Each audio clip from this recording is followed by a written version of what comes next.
நம்ம வந்து அதானி அண்ட் அம்பானி இவங்களுக்காக வந்து நம்ம நிறைய நேரத்தில் வந்து விட்டு கொடுத்துறோம். இருக்கிறதுலே அமெரிக்கா வந்து எதிர்த்து நிற்கிறதுல ரொம்ப பலமான நாடு அப்படின்னா சைனா. இது நீங்கள் சொல்கிறத பார்க்கும்போது நேரடி சைனாவுக்கு பெரிய பாதிப்பா? சைனாவுக்கு தான் பாதிப்பு. இப்போ வந்து தங்கத்தோட விலை ஏற்றுறதுக்கு காரணம் என்ன? சைனா வந்து தங்கம் வாங்கி வச்சுருக்காங்க. இப்போ இன்றைக்கி அமெரிக்கா நமக்கு எதிராகத்தானே இருக்குது. ஆனால் நம்ம வந்து அமெரிக்காவுக்கு எதிராக இல்லை. இஸ்ரேல் வந்து அடுத்து வந்து இங்கே தாக்குறதுக்கு ரெடியாக இருக்காங்க. ஏன்னா இப்போ கலவரம் இருக்கும்போது தாக்கிடலாம்னு சொல்லி பிளான் பண்ண. இப்போது வெனிசுலான்ற இடத்துல வந்து குண்டை போட்டு இதை போட்டு எல்லாம் பண்ணிட்டாங்க. அங்கே வெனிசுலாவில் வந்து சைனாவோட இன்வெஸ்ட்மெண்ட் இருக்குல்ல, $1.7 ட்ரில்லியன் இன்வெஸ்ட் பண்ணி வச்சுருக்காங்க.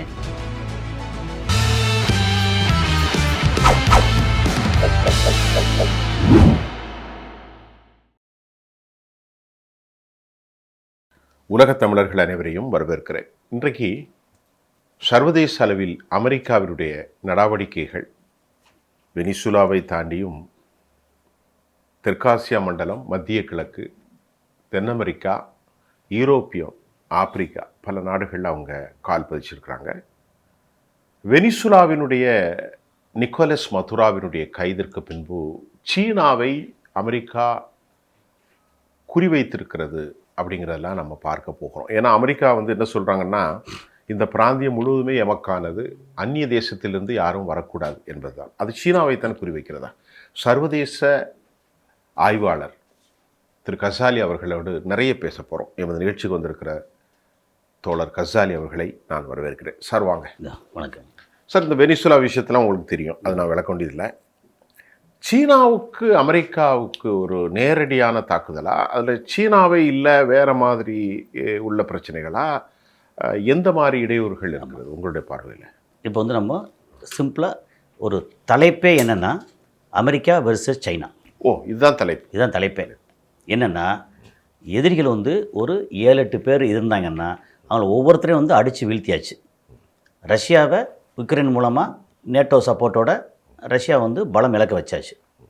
ஓகே. அப்புறம் சைனா, இந்தியா வந்து என்ன சொன்னாலும் ஆமாஞ்சாமி போடுறதுல இருக்காங்க. அது வந்து இந்தியா நம்மளுடைய இதை வந்து நம்ம இறையாண்மையை குறைச்சி பேசுகிறது இல்லை.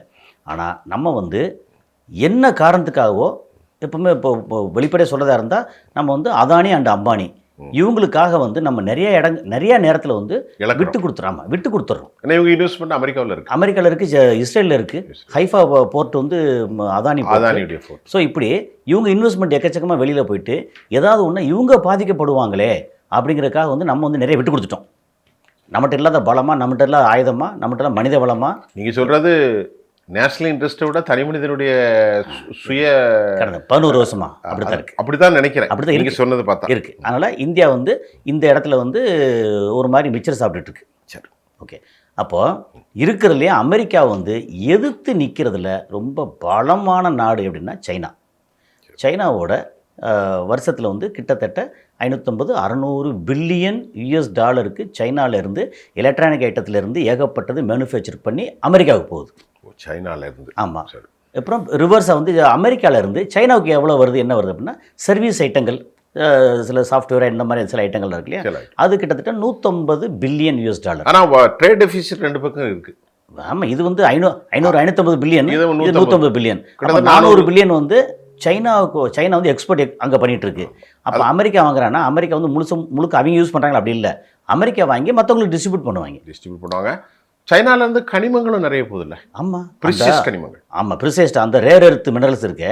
அது ரொம்ப ரொம்ப முக்கியம். அது ஏற்கனவே சொல்லியிருக்கோம். நீங்கள் வந்து இது மிசைல்லேருந்து, F-35 விமானத்திலேருந்து, லேப்டாப்லேருந்து, மொபைல்லேருந்து அத்தனைக்கும் தேவைப்படுற ரேர் எர்த் மினரல்ஸ் வந்து சைனா அதாவது உலகத்தில் மற்ற எல்லா இடமும் இருக்குது. ஆனால் சைனாவில் தான் இருக்குது அதிகமாக.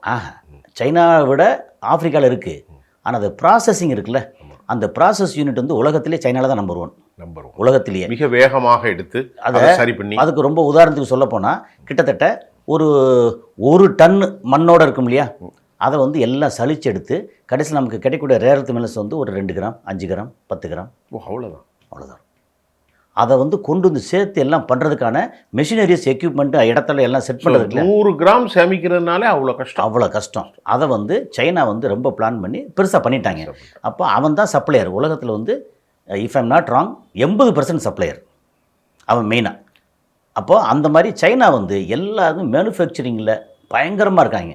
ஓகே, அப்போது சைனாட்ட என்ன சொன்னால் வந்து இந்த மாதிரி ட்ரேடு வந்து ரொம்ப இம்பேலன்ஸாக இருக்கா, நீ வந்து 550 பில்லியன் எனக்கு அனுப்புகிற, நான் வந்து உனக்கு 150 பில்லியன் தான் அனுப்புகிறேன், 400 பில்லியன் வந்து எக்ஸ்ட்ரா எனக்கு கொடுத்துட்டு நீ வந்து சம்பாதிச்சிட்ருக்கேன். அப்போது என் பொருளுக்கு நீ வந்து வரி போடுற, உன் பொருளுக்கு நான் பெருசாக வரி போடுறதில்ல. அப்படின்னால டாரிஃப் வந்து இன்க்ரீஸ் பண்ணி 100%, 125%, 150%, 500% போடுறேன் அப்படின்னு சொன்ன உடனே ரேர் எர்த் மினரல்ஸ் இதுக்கெல்லாம் வந்து நான் வந்து உனக்கு 250% போடுறேன் அப்படின்னு உடனே சைனா, இந்தியா, சாரி அமெரிக்கா வந்து ஆடி போனாங்க. அப்போ சைனா வந்து அடக்கவே முடியல. இந்தியா ஆல்ரெடி அடங்கிருச்சு, பெருசாக எதிர்க்கவே இல்லை.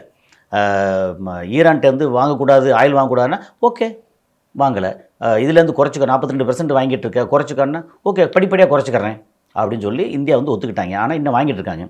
அப்புறம் சைனாட்ட வந்து சொன்னால் அதெல்லாம் முடியாது அப்படின்னா, சைனா வந்து அடக்கிறதுக்கு வேறு வழியே இல்லை. ஆனால் சைனாவுக்கு ரொம்ப முக்கியமான தேவை, அதாவது ஒரு பிரியாணி ஆக்கணுன்னா வந்து கீழே வந்து நம்ம பெரிய இடங்களில் பிரியாணி ஆக்கணுன்னா கட்டைகளை நிறையா போட்டு எரிப்பாங்கல்ல, ஒரு 10 கட்டைகள் எரிஞ்சிட்டுன்னு வச்சுங்களேன். அதில் முக்கியமான 2 பெரிய கட்டை, 2 பெரிய கட்டைங்கிறது என்ன வச்சுன்னா, ஒரு வெனிசுலா ஆயில், இன்னொரு ஈரான் ஆயில், இந்த 2ஐயும் எடுத்தாச்சுன்னா பிரியாணி வேகாது. மற்ற சின்ன சின்ன கட்டைகள் இருக்கும். இது நீங்கள் சொல்கிறத பார்க்கும்போது நேரடி சைனாவுக்கு பெரிய பாதிப்பா? சைனாவுக்கு தான் பாதிப்பு. அதை பற்றி சொல்லுங்களேன். அதான் இப்போ என்னென்னா, வெனிசுலாவில் உற்பத்தி ஆகக்கூடிய அங்கேருந்து எடுக்கக்கூடிய குரூட் ஆயில், அது வந்து அமெரிக்காவில் இருக்கிறத விட இல்லை சவுதி அரேபியாவில் எக்ஸ்ப்ளோர் பண்ணுறதை விட தரம் வந்து கொஞ்சம் குறைவு. வெனிசுலா ஆனால் தரம் குறைவு, கொஞ்சம் குறைவு. ஆனால் இதை விட இது நிறைய கிடைக்கிறது அதிகம், அபரிமிதமாக கிடைக்குது, அளவு அதிகம். அதை வந்து முக்கால்வாசி எண்ணெய் வந்து சைனாவுக்கு போகுது. சரி. அப்புறம் ஈரானில் வந்து எக்கச்சக்கமாக வந்து சைனா வாங்குது. ஏன்னா சைனாவை 45 வருஷமாக சேங்ஷன் பண்ண இடத்துலேருந்து சைனா தான் வாங்கிட்டு இருக்கு. ஓகே, இந்த மாதிரி இடத்துல வந்து சைனா வந்து இவ்வளோ தூரம் நல்லா இயங்குது, எல்லா தொழிற்சாலைக்கும் எல்லாத்துக்கும் குரூட் ஆயில் பேஸ்டு தேவைப்படுது. குரூட் ஆயில் இல்லாமல் ஒன்றும் இல்லையே. என்னென்னா பெட்ரோல், மண்ணெண்ணெய், டீசலு, நாஃப்தா, பிளாஸ்டிக்கு, அப்புறம் வந்து இப்போ இதுக்கு மருந்து மூலப்பொருள் அப்படின்னு பெட்ரோலியம் ப்ராடக்ட் இல்லாத நம்ம இதில் இல்லாத இடமே இல்லை. அந்த அளவுக்கு வந்து பெட்ரோலியம் ப்ராடக்ட் தேவைப்படுது. அது இந்த 2 நாடு மேஜர் சப்ளை. அப்புறம் ரஷ்யாவும் வந்து சப்ளை பண்ணுது சைனாவுக்கு. சைனாவுக்கு உள்ளுக்குள்ளே கொஞ்சம் இருக்குது, அது பத்தாது. சைனா உள்ளுக்குள்ளே இருக்குது 15%க்குள்ளே தான் இருக்குது. அப்போ சைனாவுக்கு நிறைய தேவைப்படுது. அப்போது இந்த இதில் வெனிசுலா அண்டு ஈரான் இவங்க வந்து சப்ளை பண்ணிகிட்டே இருக்காங்க. சைனா வந்து ஓஹோன்னு இருக்காங்க, எதை சொன்னாலும் திருப்பி அடிக்கிறாங்க. அங்கே டெஸ்லா காரு போட்டால் இவங்க வந்து பைடு காரை போட்டு அடிக்கிறாங்க. எதையுமே ஒன்றுமே பண்ண முடியல. கிட்டத்தட்ட அவங்க லெவலுக்கு வந்துட்டாங்க, அதை தாண்டி வந்துட்டாங்க. அது போக வந்து திருப்பி ஒரு விஷயம் சார், சைனா கடனே அமெரிக்காவுக்கு கொடுத்துருக்காங்க எக்கச்சக்கமா. 1.2 ட்ரில்லியன் டாலர் பாண்ட் வாங்கியிருக்காங்க. நீங்கள் இதை தொடருங்க. ஆமாம் ஆமாம். அதை வந்து என்னென்னு திடீர்னு என்ன பண்ணிட்டாங்கன்னா, 600 பில்லியன் US டாலர் பாண்ட் வந்து ரிட்டர்ன் பண்ணி பூரா தங்கமாக வாங்கி வைக்கிறாங்க. இப்போ வந்து தங்கத்தோட விலை ஏற்றதுக்கு காரணம் என்ன, சைனா வந்து தங்கம் வாங்கி வச்சுருக்காங்க. சரி, அந்த மாதிரி டெஸ்லாவுக்கு பதிலாக இன்னொன்று போடுறாங்க, டெஸ்லா பேரில் பைடு ஒன்று போட்டாங்க, இன்னொன்று போடுறாங்க. இந்த மாதிரி இவன் வந்து 60 லட்ச ரூபா 60 லட்ச ரூபா ஒரு டெஸ்லா காரனா இவன் 20 லட்ச ரூபா கொடுக்குறாங்க. டெஸ்லா விட அதிகமான ஃபீச்சர்ஸோட, அது அதிகமான கான்ஃபிகரேஷன் எல்லாம் அதிகமான ஃபீச்சர்ஸோட. அப்போ இதுதானே விற்கும். ஆமாம், டெஸ்லா வந்து அடிபட்டதுக்கு காரணம் வந்து என்ன, டெஸ்லா அடிபடுதுன்னா அமெரிக்கா அடிபடுது அப்படின்னு. இந்த மாதிரி ஒரு சூழலில் வந்து சைனா வந்து அடக்கிறதுக்கு வழியே இல்லை பார்த்தாங்க. இப்படி ஒரு பெரிய அரசியல், உள்ளுக்குள்ள அரசியல் வந்து அவன் வந்து வெனிசுலாவை பிடிக்கிறதா இருக்கட்டும், இல்லை ஈரானில் வந்து கலவரத்தை தூண்டி விட்டதா இருக்கட்டும், இன்னைக்கு வரைக்கும் கலவரம். இப்போ இது முடிச்ச உடனே கலவரத்தை பற்றி பேசுகிறோம். எல்லாமே டார்கெட்டு சைனா தான் மெயின் டார்கெட். சைனா ஈரான் அதிகமாக குரூடை சப்ளை பண்ணுறான். இன்னொன்று இதுக்கு முன்னாடி வந்து ஆரம்பித்தது இங்கே இதில் இது பங்களாதேஷில் வந்து பிரச்சனை நடந்து ஆட்சி மாற்றம் நடந்துச்சு இல்லையா, அதுக்கு காரணம் வந்து சைனாவுக்கு அவன் இணக்கமாக இருக்கான்னு சொல்லித்தான், இந்தியாவுக்கு இணக்கமாக இருக்கான், சைனாவுக்கு இணக்கமாக இருக்கான்னு சொல்லித்தான் அதான் பங்களாதேஷ் ஆரம்பித்தான். சைனா சுற்றியே வந்து என்னென்ன கண்ட்ரி இருக்கோ அத்தனை கண்ட்ரிக்கும் அது எல்லாத்தையும் ரெடி பண்ணுறாங்க. அதுக்கப்புறம் என்னத்தை பண்ணாலும் சைனா வந்து ரொம்ப ஓஹோன்னு இருக்கான். அவனை அடக்கிறதுக்கு 2 பெரிய கட்டையை உருவியாச்சுன்னா பிரியாணி வேகாது. 2 கட்டை எது? ஒன்று வந்து வெனிசுலா, இன்னொன்று ஈரான். அதனுடைய ரா மெட்டீரியல் குரூட் ஆயில். எங்கெல்லாம் குரூட் ஆயில் இருக்கோ சொல்லணும்ல. ஆமாம், குரூட் ஆயிலுங்கிற ரா மெட்டீரியலை உருவிட்டா சைனா வந்து அவுட்டு அப்படின்னு நினைக்கிறாங்க. இல்லை உண்மையில அவுட் ஆயிரும். அப்படி சொல்றீங்களா? ஆமாம், ஏன்னா அவங்க வந்து பெட்ரோலியம் ப்ராடக்ட் வந்து அவங்க தேவைப்படுறது அவ்வளோ அபரிமிதமாக தேவைப்படுது. சரி. உள்நாட்டு உற்பத்தி இல்லை, பெருசாக இல்லை. சைனால கிடையாது. இல்லை கம்மியாக, ஆனால் இருக்குது, கம்மியாக இருக்குது. எல்லா நாட்டிலையும் கொஞ்சமா இருக்கு. கொஞ்சம் நம்ம இருக்கு. நாட்டில் 15% இருக்கு. 75. இருக்குது. அந்த மாதிரி அங்கேயும் கம்மியாக இருக்குது. அப்போது ரஷ்யா சப்ளை பண்ணுறவங்க இருந்தால் ரஷ்யா வந்து சைனாவுக்கு வந்து ஏற்கனவே சப்ளை பண்ணிட்டு இருக்காங்க, அது பத்தலை.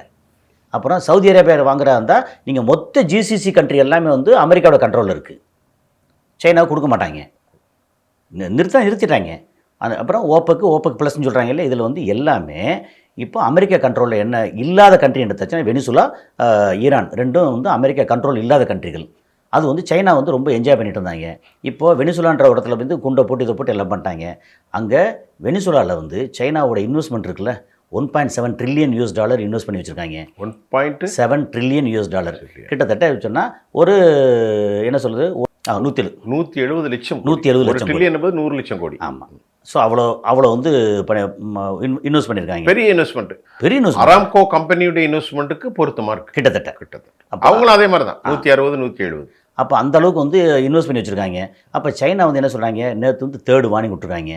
ஆனால் என்னத்தை பண்ணாலும் நீங்கள் வந்து இராணுவ பலம்னு எடுத்தீங்கன்னா இன்னைக்கு வரைக்கும் அமெரிக்கா வந்து அடிச்சுக்கிறதுக்கு வேறு கண்ட்ரி இல்லை. ரொம்ப டாப் மோஸ்ட் இருக்காங்க. அவன மாதிரி ஏர் ஸ்ட்ரைக்கு ஃப்ளைட்லாம் இருக்குது. இருந்தாலும் F-35 F-22க்கு ஈக்குவலாக இல்லை. என்னென்னா இப்போ வெனிசுலாவில் வந்து அந்த ஆன்டி ஏர்கிராஃப்ட் மிசைல் வந்து ரஷ்யாவோடது இருந்தது, ஆனால் வேலை செய்யலை. என்ன எல்லாத்தையும் கீழே அடக்கி வச்சிட்டாங்களா என்னன்னு தெரியாது, வேலை செய்யலை. அப்போது நீங்கள் வந்து ரஷ்யாவை நம்பியா நீங்கள் இதை பண்ணுவீங்க அப்படின்னா அதை வச்சு ரொம்ப இலக்காரம் பேச ஆரம்பிச்சிட்டாங்க. இதெல்லாம் நடந்தது. ரொம்ப முக்கியமாக வெனிசுலா இப்போ டார்கெட் பண்ணாங்க, சொல்லிகிட்டே இருந்தாங்க. டக்குன்னு வந்து எல்லாத்தையும் கொண்டு போய் அடித்தாங்க. கேட்டால் வந்து என் நாட்டில் வந்து போதைப்பொருள் நடமாடுறதுக்கு நீ தான் காரணம் அப்படின்னாங்க. அதாவது நம்ம வீட்டில் வந்து புள்ள தருதலையாக வளருதுன்னா அந்த பக்கத்து வீட்டு பையனை வந்து திருத்து, எதிர்த்து வீட்டு பையனை திருத்து, அவனை திருத்து, பக்கத்து தெரு பையனை திருத்து அப்படின்னா உன் பையனை 4 சாத்தி திருத்தினா சரியாக போச்சு. நாட்டில் வந்து இந்த மாதிரி போதைப்பொருள் வருதுன்னா நீ வந்து பார்டர் செக்யூரிட்டி ஃபோர்ஸை ஸ்ட்ராங் பண்ணி அங்கே கொண்டு வரவனுக்கு தண்டனை கொடுத்து நீ தடுத்து நிறுத்து. வெனிசுலா சரியில்லை, கொலம்பியா சரியில்லைன்னு சொல்லுவியா? இப்போ நீங்கள் சொல்கிறது, இன்னைக்கு காலை செய்தியில் அவங்களுடைய அடுத்த டார்கெட்டு ஹிபத்துல்லா அசாஹுந்தா, அதாவது Afghanistan, Khamenei, Colombia, Mexico, Cuba, இந்த 5 நாட்டு தலைவர்களும் தூக்க போகிறாங்க. But it is speculation is going on. We can't predict exactly what will happen. செய்வாங்க என்ன சொல்லிட்டே இருக்காங்க. இந்த மாதிரியாக ஒரு விஷயத்தில் அவங்க அமெரிக்கா வந்து ஒரு அத்துமீறிய சர்வாதிகார போக்கு என்ன விளைவுகளை சர்வதேச அளவில் ஏற்படுத்தும்? இப்போது 2 விஷயம் நடக்கும். ஒன்று வந்து இவங்களுக்கு வந்து அமெரிக்காவுக்கு உலகத்தோட கண்ட்ரோல் தனக்கு வேணும்னு நினைக்கிறான். அதுக்கு வந்து கண்ட்ரோல் இல்லாமல் வளர்ந்து நிற்கிறது சைனா. இந்த பக்கம் நம்ம இந்தியா வந்து வளர்ந்துருக்கு, பட் கண்ட்ரோலில் இருக்கும், வளர்ந்து நிற்க. ஆனால் எனி டைம் வந்து வெடித்து நம்ம எதிராக மாறிடலாம். எனி டைம் அப்படி மாறும்போது யாரு அமெரிக்காவுக்கு எதிராக நம்ம மாறிடலாம். நாம மாறலாம். அப்படி மாறினா அமெரிக்கா வந்து வீழ்ச்சி அடைஞ்சிடும். இன்னைக்கு அமெரிக்கா நமக்கு எதிராகத்தானே இருக்கு. ஆனால் நம்ம வந்து அமெரிக்காவுக்கு எதிராக இல்லை. நாம கொஞ்சம் சாஃப்டாக போயிட்டு இருக்கோம். ஆமாம், இல்லை, அதுக்கு சில காரணங்கள் உண்டு. இல்லை, அதான் என்ன பண்ணாலும் நம்ம வந்து நினைச்சா நம்ம எதிராக மாறினோம்னா அமெரிக்கா வந்து வீழ்ச்சி அடையும். ஏன்னா நம்மளோட மேன் பவர் எல்லாமே நமக்கு ஸ்ட்ராங்காக இருக்குது. ஆனால் அமெரிக்காவுக்கு எதிராக இல்லை, சைனா வந்து எதிராக இருக்காங்க. அப்படிங்கும்போது இந்த இது வந்து கமேனியை வந்து பிடிக்கணும் அப்படின்னா அவன் என்ன பண்ணாங்க, ஈரானில் வந்து என்ன தான் மொசாடை வச்சு என்னென்னவோ பண்ணி பார்த்தாங்க. சைனாவை அடக்க முடியாத மாதிரி ஈரானை அடக்க முடியாமல் இருந்துச்சு.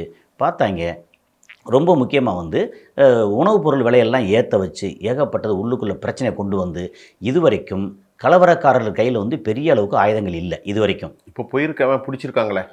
இப்போ என்னென்னா அங்கே கரெக்டாக வந்து என்னைக்கு அந்த கலவரம் ஆரம்பித்து 2ஆம் நாள் 3ஆம் நாளில் வந்து நெத்தன்யாகு வந்து ஐ சப்போர்ட் வயலட்டஸ், அது இவங்க வந்து அவங்க மக்களை பொதுமக்களை வந்து அப்படின்னு சொல்லி என்னைக்கு சொன்னாப்புலையோ அப்போ என்ன அர்த்தம்னா அங்கேருந்து வந்து எல்லாம் ஆயுதங்கள்லாம் வந்துச்சுன்னு அர்த்தம். கொடுக்கப்பட்டு வந்தால் கலவரக்காரர்கள் கையில் வந்து இருக்கக்கூடிய அந்த ஆயுதம் வந்து கண்டவன்லாம் சுட்டுக்கொள்ளும்.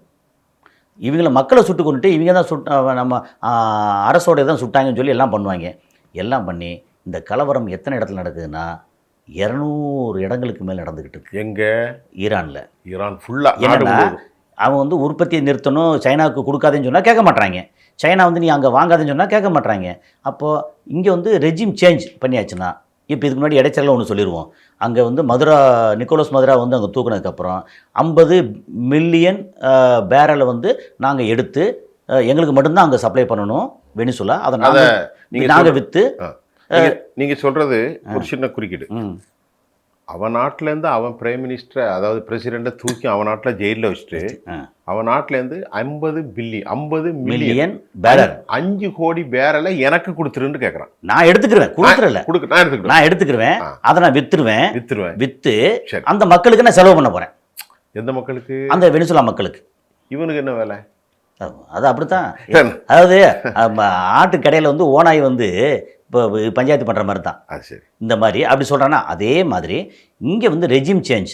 சரி, ஓகே, ஆட்சி மாற்றம் 79 எப்படி மாறிச்சோ இப்போ வந்து 2026 வந்து மாறணும்னு நினைக்கிறாங்க. மாற்றிட்டாங்கன்னா இப்போ மொத்த மிடில் ஈஸ்டில் வந்து ஈரானை தவிர மற்ற அத்தனை ஆயில் ரிச் கண்ட்ரி எல்லாமே அமெரிக்காவோட கட்டுப்பாடில் இருக்குது. எல்லாமே கட்டுப்பாடில் அமெரிக்காவினுடைய அடிமைகளாகத்தான் இருக்குது. கட்டுப்பாடில் இருக்குது. அது வந்து அடிமைன்னு சொல்லலாம், கட்டுப்பாடுன்னு சொல்லலாம், இருக்குது. அப்போது இவனை மட்டும் கட்டுப்படுத்த முடியலையா? அந்த ஆட்சி மாற்றத்தை கொண்டு வந்துட்டு அந்த பழைய ஷா மன்னர் இருக்காங்களா, அவங்களோட வாரிசு வந்து அங்கங்கே துடிச்சிட்டு இருக்காங்க. ஒரு ஆள் இருக்காரு, அதை துடிச்சிட்டு இருக்காங்க. அப்பப்போ ஷாவுடைய ஆளும் பேசிட்டே தான். வரட்டுமா, நான் வந்து ஈரானுக்கு வரட்டுமா, ஐயா கொஞ்சம் வெயிட் பண்ணியா, அந்த முதல்ல வந்து கமேனியை வந்து தூக்கிடுறோம், பெசஸ்கியானை தூக்கிடுறோம். பெசஸ்கியான் பிரச்சனை இல்லை, பெசஸ்கியான் பேசுகிற பேச்சை பார்த்தா அவரே வந்து ஒரு உளவாளியாக இருப்பாரோ அப்படின்னு தான் தோணுது. வந்து யூரோப்புடைய ஆள் மாதிரி தானே தெரியுது. அது பேசுறதுலாம் சேவ் பண்ணி வலிச்சு. அது மட்டும் இல்லை, இந்த நடவடிக்கை பேசுறதெல்லாம் பார்த்தா சொல்ல முடியாது, இவர் வந்து மொசாடோட ஆளோ அப்படின்னு தோணுது. இருக்கலாம் பெசஸ்கியான். இப்போ இவ்வளோ வீழ்ச்சிக்கு காரணம் வந்து அங்கேருந்து மொசாடோட ஆட்கள் நிறைய உள்ளே இருக்காங்க, ஏகப்பட்ட கொண்டிருக்காங்க, ஆனாலும் இருக்காங்க, தேடிக்கிட்டே இருக்காங்க. அப்போ என்ன, கமேனியை வந்து அகற்றியாச்சுன்னா ஷாவோட ஆள் வந்து இப்போ ஆட்சி அதிகாரத்தில் வந்தாச்சுன்னா ஒட்டுமொத்தமா மத்திய கிழக்கு பரசிய வளைகுடா எல்லாமே அமெரிக்காவின் கையில் போயிடும். மொத்தத்துக்கு ரஷ்யாவோட ஆயிலை தவிர, ஓபெக் ப்ளஸ் அந்த ரஷ்யாவோட ஆயிலை தவிர மற்ற எல்லாமே வந்து அமெரிக்காவோட கட்டுப்பாடுக்கு வந்துடும். உலகம் வந்து என்ன ஆயில் வச்சு தானே இயங்கிட்டு இருக்கு, கட்டுப்பாடுக்கு வந்துடும். அப்போ சைனா வந்து அடங்குன்னா அடங்கணும் சைனா.